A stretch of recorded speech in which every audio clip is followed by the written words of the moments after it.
Hey, what's going on, guys? Welcome back to Infinitive English channel. My name is Raman, and in this video lesson, we're going to be talking about, again, you guessed it right, phonetics in the American lazy English. Without further ado, let's take it to the translucent board, a translucent board. So today we're going to be talking about very specific and interesting topic that will help you out to start understand native speakers better, right? So today we'll be talking about H with the pronouns, right? So what's a pronoun? It's I, she, he, we, you, and also his, he, her, him. This here is the topic of the day. So what happens with the H in the American English? So of course, H gives us the H sound, but unlike in Russian language where we say хлеб, we say хорошо, we say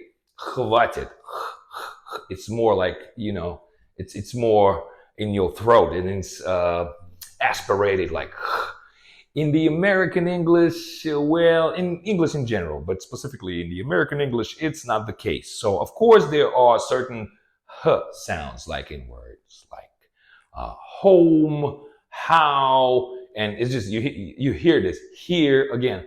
H. It's not here. It's here, right? So, but sometimes this sound is what not quite difficult to put within the chunk. And by chunk, I mean the connected number of words, right?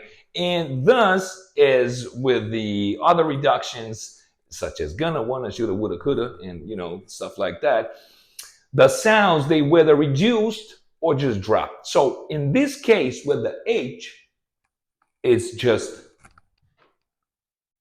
dropped. It's not there. So, for instance, his transforms into is. For example, that's his car. That's his car. You hear this? That's his car. That's it. Now that's his car, but that's his car. Okay. Then we'll take a look at he. He transforms into e. Who is he? Right? But who's he? What's he doing here? Who is he? What's he doing here? And again, I'm not saying that like this transformation happens 10 times out of 10, but it happens a lot. And if you will pay attention next time you're going to be watching a movie or listen to a podcast or have a conversation with a native speaker, you will notice that it happens a lot, quite a lot, right? So let's get going. So he transforms into e. Who is he? Who's he, right? What's he doing here? Okay, cool. Now her transformed into, you guessed it, so we drop the H and we have right? Again, so caller, you got to call her, okay? Call her, give her some time, not give her some time. Give her some time, you got to give her some time, okay? Now this one, him and them. This you might have heard tons and tons of times, but you never paid attention to it, so here it is. I'm running the full explanation for you. How come that talk to him? You hear this a lot. Whoa, you got to talk to him. Well, last time I talked to him and I talked to him and I said, la, la, la, yada, yada. Okay, so, him transforms into, like over here, talk to him. You got to talk to him. But here here we have them as well. So it's whether him or them. Talk to him and you'll be like, yo, Raman, how will I understand? Talk to him or talk to them.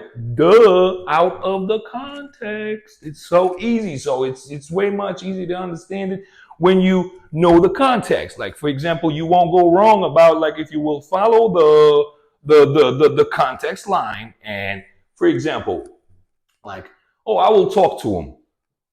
Who are we talking here? About a one person or about a group of people? So if it's like if our conversation is about a group of people and I tell you, well, you know, I'll talk to them later with a group of people, and you understand, okay, to the group of people, okay? And if I'm talking about one person, him, a guy specifically, right? So I'll say, well, I'll talk to him later, and you understand that I'm talking about the guy, all right? So quick summary here. So his is, that's his car, that's his problem. He, who is he? what's he doing here? All right. Her, call her, give her a call, give her a call, call her, okay? Now, him, them, talk to him, give him some time, talk to him, okay? Cool. Now, the next one, again, the H. H in verbs have, right? Again, when have is put within the context, again, if we want to emphasize the have as in example, have to or has to, well, by the way, these right here are two reductions, quite common as well. Have to and has to, but it's a topic for another video, but just, so you know. Have to, I have to know this.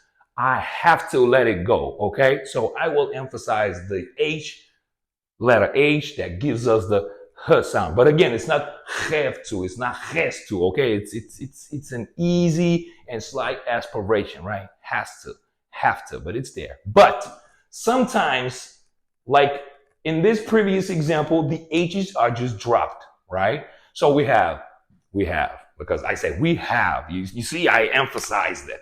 But again, when the H is dropped in the verb have, we have, right? We have no problems. Okay? Then, has, as. She has a lot of money. Right? And had. They had this before. They had this problem before. But again, keep in mind, this situation with the H's and the dropping of them, it does not happen like 10 times out of 10. So don't just wait for native speakers all the time drop the H's from everywhere they can. No. Again, it all depends on the situation and on the positioning of the H sound. So again, let's run them all down. So his, that's his car. He, who's he? Her, call her. Him or them, talk to him. Now have, we have no problems, right? Has, she has a lot of money. Oh, she's a one lucky person. Had, they had this before, they had this problem before, okay? But keep in mind, like when it's have to or has to, when we need to emphasize the verb have, we will aspirate the H sound. Okay, guys, I hope y'all enjoyed the video. See you next time. And remember, together, we're gonna make your English better.